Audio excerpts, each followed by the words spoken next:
tranquil land of lakes and mountains, Kashmir is now caught up in a violent struggle for independence.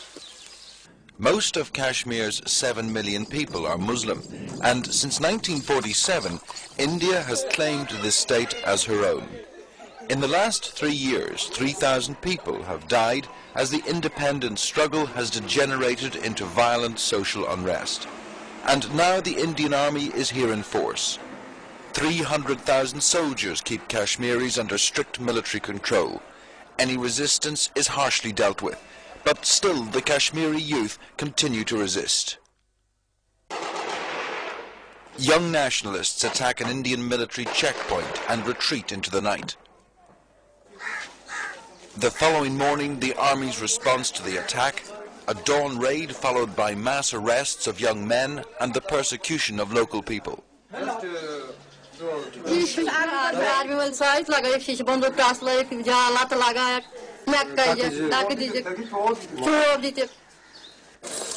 Here in the town of Kupwara, a soldier was shot dead. The army's response, 300 shops and residents burnt to the ground. Such action is now almost normal, but more recent incidents have raised widespread concern about the Indian Army's continuing role in Kashmir. The army agreed that they did enter the village of Kunan Poshspora on the night of the 23rd of February. They say they questioned people and found some arms. But these people have given human rights investigators a more harrowing account of what took place. They say the men of the village were taken from their homes and tortured, and that at least 53 women left alone with their children were gang raped.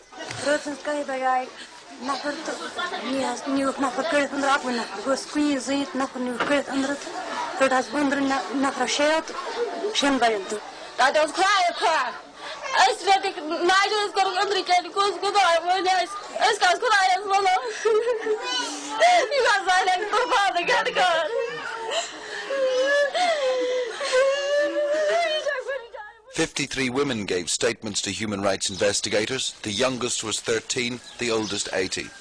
This woman was pregnant at the time of the incident. She says that 3 days after she was raped and beaten, her child was born with a broken arm.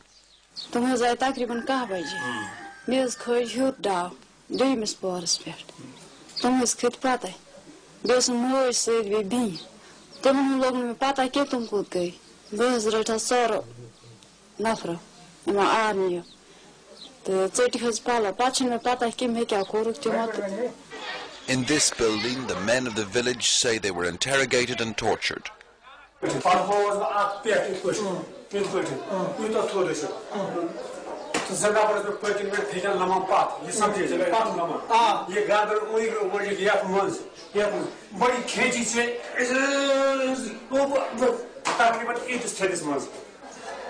These scars are allegedly caused by electric wires.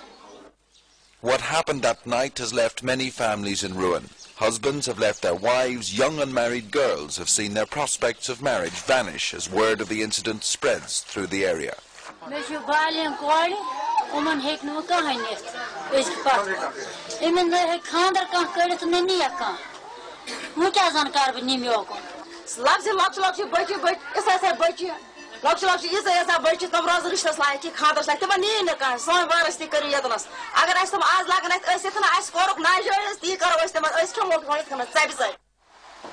While the women try to come to terms with their terrible ordeal, their menfolk remain traumatized by the experience.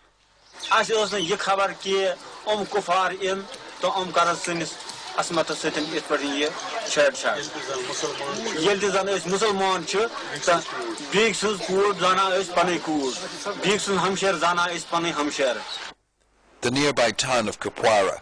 2 weeks after the incident, the magistrate, an Indian government official, wrote a report in which he said that the soldiers behaved like beasts. Mr. Yessen is used to dealing with complaints about the army. Here, another complaint about army harassment and arrest.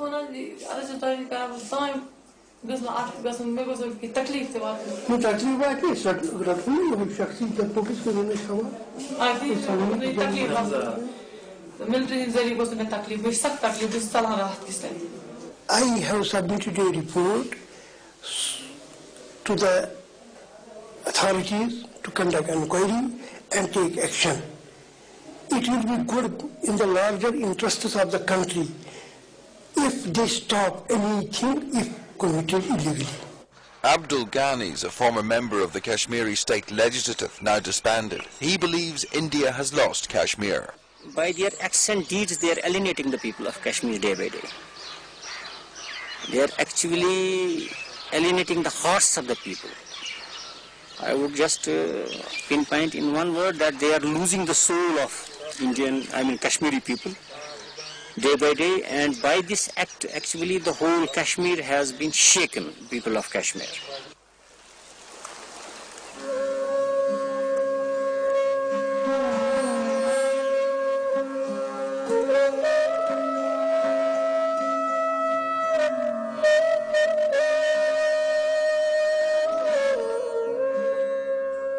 In a society such as this, rape is not normally talked about. Yet in Kunan Poshspora, there is bitterness and sadness.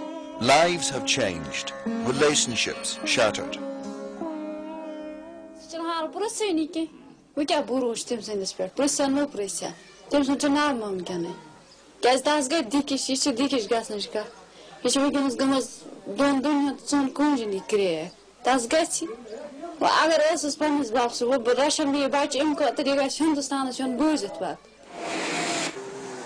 A massive military presence still binds Kashmir to India, but the strain is beginning to show. As tales of atrocities abound, Kashmiri nationalism grows. There are no friends of India in Kunan Poshpora.